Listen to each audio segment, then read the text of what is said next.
Hello everyone, welcome to our Learn Karo classes class 9th. Here I am your social science expert, your guide, your mentor Ananya ma'am, and now today we are here with the very last part of the chapter that we were going on with what is democracy and why democracy का बिल्कुल last part है and it is important too. Okay, so here we are starting it with the last part 5 of the chapter, what is democracy and why democracy. हम इसके features कर चुके हैं, with the example हमने features करे हैं. Now the very last two parts from the index we will be taking, and that is requirements of ideal democracy and arguments. बच्चा बोला जाता है that every coin has two sides. तो democracy की जहां पर इतनी सारी advantages है, there are disadvantages too. उसकी डिसएडवांटेजेस भी हैं. ओके, सो फर्स्टली पहले हम अच्छी बातें पढ़ते हैं, डेमोक्रेसी की आइडियल साइड और we can say good side हम पढ़ते हैं, फिर किसी की बुराइयां करेंगे. ठीक है ना. चलिए, रिक्वायरमेंट्स ऑफ आइडियल डेमोक्रेसी. एक आइडियल डेमोक्रेसी के लिए क्या चाहिए, एक गुड डेमोक्रेसी के लिए क्या चाहिए? There should be sufficient room for normal political activity such as political opposition. आपको पता है दैट अगर कोई पार्टी हार गई है तो उसे पार्लियामेंट से निकाला नहीं जाता है. That party will work as opposition, वो ऑपोजिशन का काम करेगी. और पता है वो बहुत अच्छा रोल प्ले करती है ऑपोजिशन. क्या रोल प्ले है? अगर जो एक करंट पार्टी है वो अपने लॉस के लिए पार्लियामेंट में कुछ लॉज लेकर आ रही है, उसके डिस्कशन हो रहा है, उसकी डिबेटिंग्स हो रही है, तो ऑब्वियसली वो तो सिर्फ पॉजिटिव पॉइंट से बताएगी जो करंट पार्टी है, जो पार्टी चल रही है. राइट. तो हमें एक्चुअली पता है क्या होता है, किसी चीज में अगर एडवांटेजेस है ना तो उसके कुछ ना कुछ डिसएडवांटेजेस होती ही हैं. जो करंट पार्टी है वो तो सिर्फ एडवांटेजेस बताएगी. अब उसकी जो एक उसी लॉ की एक डिसएडवांटेजेस है वो कौन बताता है, उसकी एक बैड साइड कौन बताता है, कुछ डीमेरिट्स कौन बताता है? Opposition party. ऑपोजिशन पार्टी क्या ट्राई करती है, जो सामने वाली रूलिंग पार्टी है उसमें कमियां निकालना. ठीक है ना. और वो बहुत जरूरी है क्योंकि लोगों को जो एक्चुअली में इतना ज्यादा बिलीव कर रहे हैं वो पार्टी को ऑब्जर्व कैसे करेंगे, सो दैट नेक्स्ट जब इलेक्शंस हो तो हम ऑप्शन में हमारे पास हो, हम उसे चूज कर पाए. क्लियर. सो रिक्वायरमेंट्स एक आइडियल डेमोक्रेसी वो है जो ऑपोजिशन पार्टी की भी सुने, ऑपोजिशन पार्टी से कुछ ना कुछ सीखे. State should respect and every democracy has some basic rights. Right. हर एक डेमोक्रेसी में कुछ बेसिक राइट्स होते हैं, तो उन क्यों ना उन राइट्स की रिस्पेक्ट करी जाए, उन्हें रिस्पेक्टफुली एंड ड्यूटीफुली उन्हें फॉलो किया जाए. सिटीजन शुड हैव, सिटीजन्स के पास फंडामेंटल राइट्स होते हैं, उन्हें प्रॉपर्ली फॉलो करना. Everyone should be equal. Yes, कानून की नजरों में सब एक बराबर है. डेमोक्रेसी में भी ऐसा ही होना चाहिए. एक आइडियल डेमोक्रेसी वही है in which all are equal in the eyes of law, जिसमें सब एक बराबर हैं.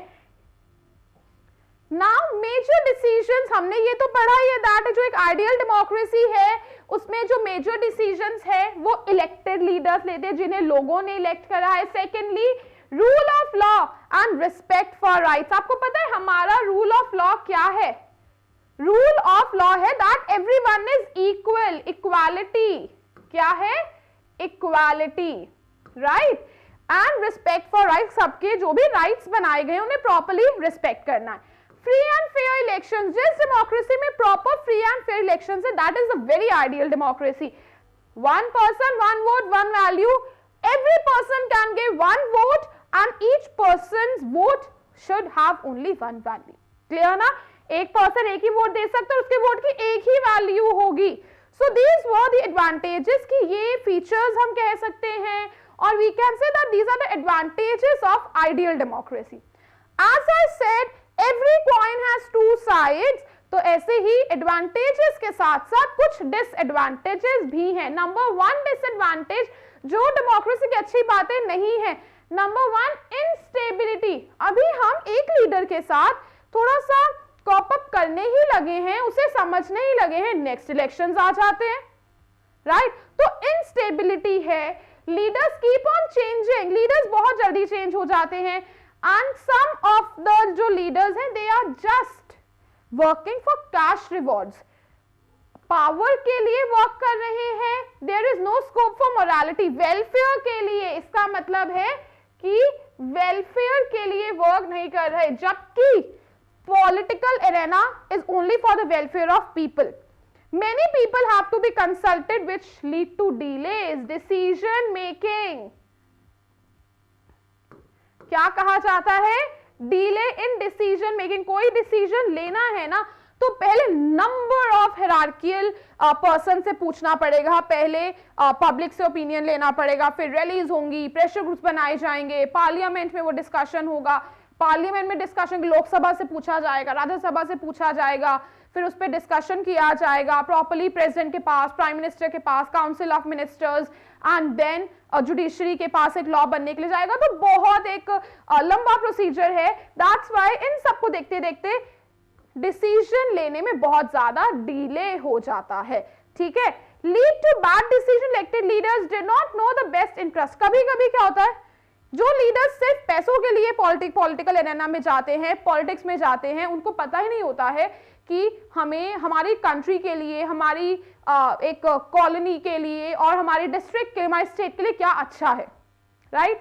लीड टू, कभी कभी डेमोक्रेसी में बैड डिसीजंस ले लिए जाते हैं, गलत डिसीजन ले लिए जाते हैं. एंड वेरी इंपॉर्टेंट, करप्शन तो बहुत ज्यादा है, as it is based on electoral competition.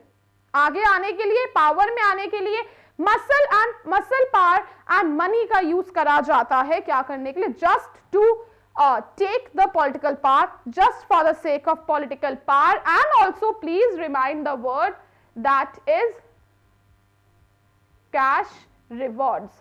Cash rewards के लिए work करते हैं ज्यादातर, not for the welfare of people. So these were the disadvantages of democracy. In this video we took the topic of ideal democracy requirements of ideal democracy. क्या है? Features were in very एक gist में दे दिया, आपको check करा दिया हमने क्या पढ़ा था, and also the arguments against democracy. I hope you are very well clear with the chapter. बहुत अच्छा चैप्टर था, एक बेस था आपके सिविक्स का. आगे हम इससे से रिलेटेड ही और चीजें वाइड में पढ़ेंगे. Clear? So stay tuned for the further chapter of civics. I hope you all are very well clear with the first chapter. If you are having any queries, bacha, I am always there to answer all your queries. This was Ananya ma'am signing off. Keep learning, keep enjoying.